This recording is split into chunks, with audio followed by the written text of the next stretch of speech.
Corría el año de 1911, en el cual entonces presidente Porfirio Díaz había sido despojado de su puesto de presidente de la República Mexicana, y esto gracias a los héroes llamados Zapata, Francisco Indalecio Madero y Francisco Villa.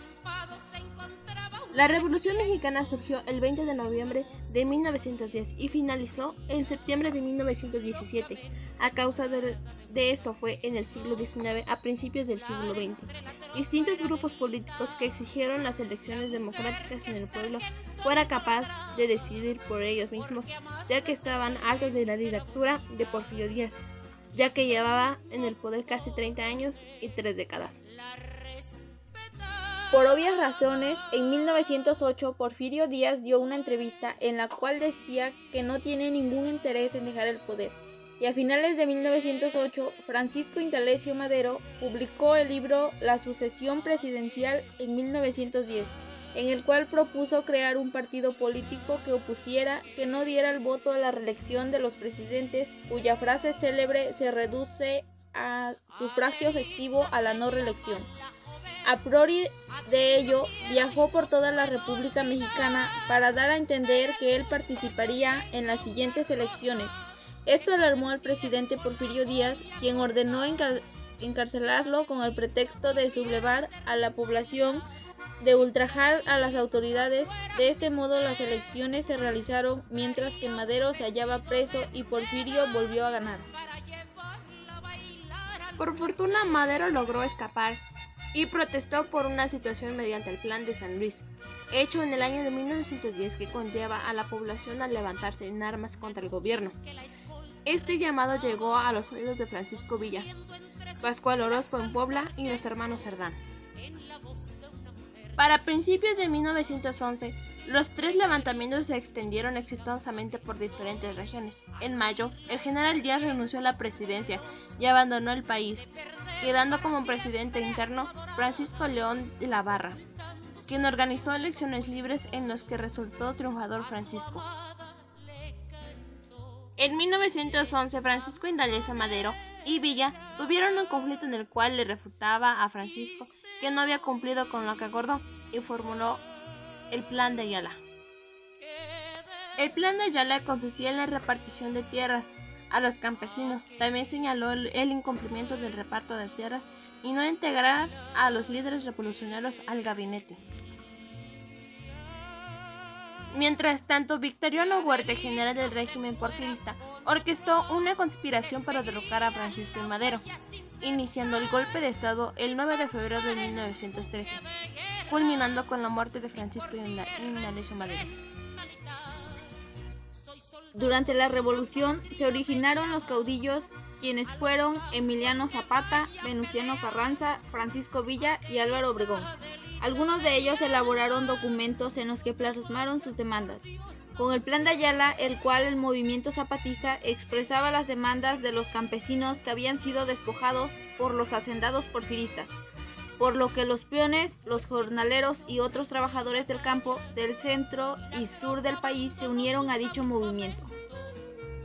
El movimiento villista representó los anhelos y las necesidades de los campesinos en el norte del país, quienes reclamaban tierras para trabajar. Villa elaboró la Ley General Agraria, en la que destacaba la reproducción de las grandes propiedades territoriales a límites justos y distribuyendo equitativamente las tierras excedentes.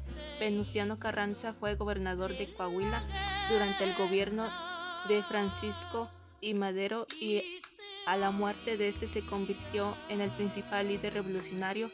En septiembre de 1916, Carranza convocó un congreso constituyente en Querétaro que elaboró y promulgó una nueva constitución para impulsar la industria y favorecer la educación.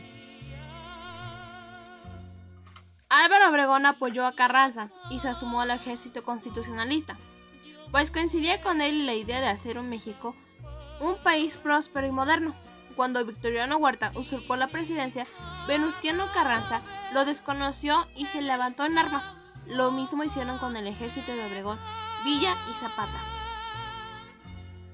Además, Estados Unidos se negó a reconocer su gobierno.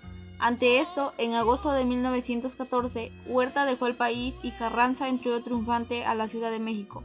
Carranza ocupó de manera interina la presidencia, pero se enfrentó con muchos revolucionarios, entre ellos Zapata y Villa, quienes no estuvieron de acuerdo con él porque pensaban que no se identificaba con los intereses del campesinado.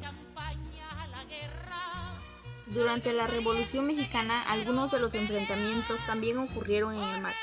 En 1914 se enfrentaron los buques Guerrero a favor de los federales y el Tampico del lado de la Revolución. Este último recibió el apoyo del biplano Sonora para lograr que el Guerrero emprendiera la huida. Después de la victoria del bando constitucionalista sobre Villa y Zapata, Carranza convocó a un congreso en Querétaro con el propósito de reformar la constitución del país. Una nueva propuesta de constitución se promulgó el 5 de febrero de 1917 y es la que actualmente nos rige. Esta nueva Constitución Federal retomó los principios liberales plasmados en la de 1857 e incorporó principios nacionalistas y demandas sociales por las que el pueblo había luchado durante la Revolución. La Constitución ha sido reformada para adaptarla a los cambios de los tiempos, pero en sus principios básicos siguen vigentes. Garantiza la igualdad ante la ley de todos los ciudadanos, las libertades de reunión, expresión y tránsito, así como otros derechos fundamentales. Algunos de estos principios se muestran a continuación. Artículo 3. Establece que la educación que imparta el Estado será gratuita, laica y obligatoria. Artículo 27. Establece que las tierras, montes, aguas y productos del subsuelo pertenecen a la nación. Con este artículo se afirmaba el aspecto social de la propiedad. Así se sentaron las bases del reparto agrario y la expropiación del petróleo. Artículo 123. Establece las relaciones obrero-patronales, la jornada laboral de 8 horas, el derecho a la seguridad y a la asistencia social, el derecho a la huelga, la igualdad de oportunidades en el trabajo para todos los ciudadanos.